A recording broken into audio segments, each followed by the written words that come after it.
Hi there. Thanks again for being with me on Convertible Conversations. We're now in our 8th part of a 10-part series on when victims become heroes. Yesterday, we were reminded from the prodigal son story that the Father loves everyone unconditionally. God gives grace to everyone, forgives everybody, has already forgiven everybody, already accepted and included everyone. Now, we know religious people don't like to hear that.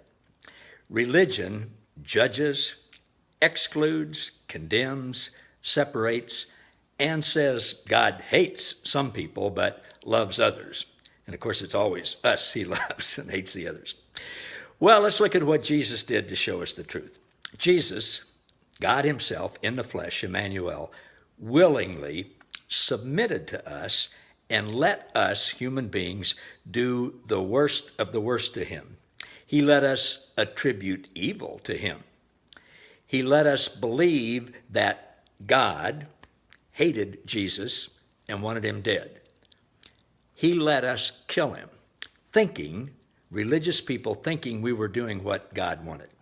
Then to show us what the real God is really like, he defeated death, raised from the dead, actually included us in his death and resurrection and ascension, made us new creations, took away the old, made us new, forgave us all of our sin, took it all away, gave us new life in Christ, showed us that we are already reconciled to him, and made us right with God forever, and assured us that he doesn't hold anything against us. Wow. And then Jesus gave us a new commandment.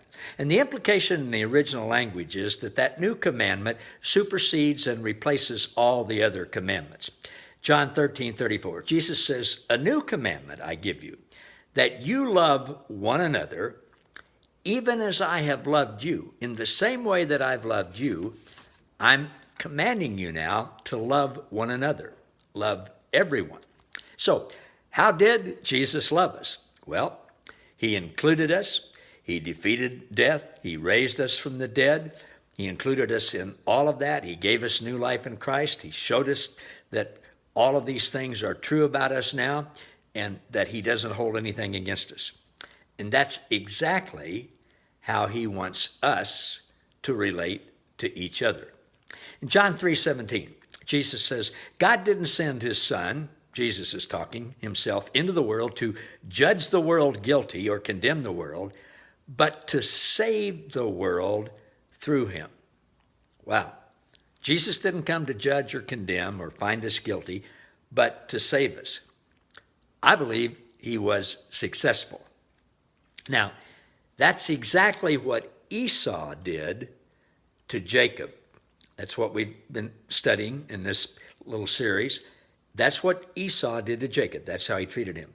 That's how the father treated both the prodigal son and the older self-righteous son, representing God, the father being God.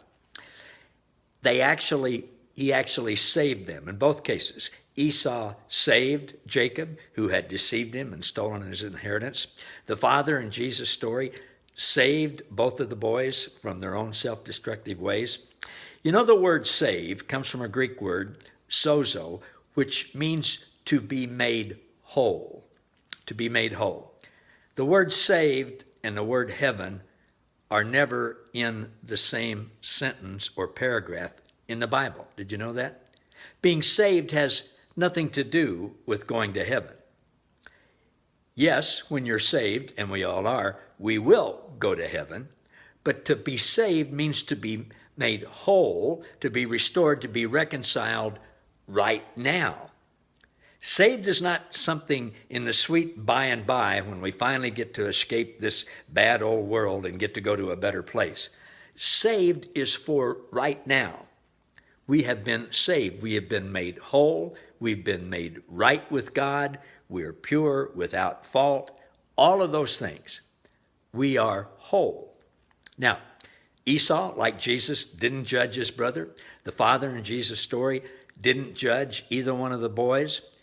That's how we are to relate to each other and to love as Jesus loved us. We got 2 more days in this series, and I'm going to tie all of these things together and help us see how this relates to not only how we treat everybody in our daily life, but how we see and how we feel NFL football players taking a knee during the national anthem or not taking a knee. This is all going to tie together, so I appreciate you staying with me. Come back the next 2 days and see how this all comes together. See you then.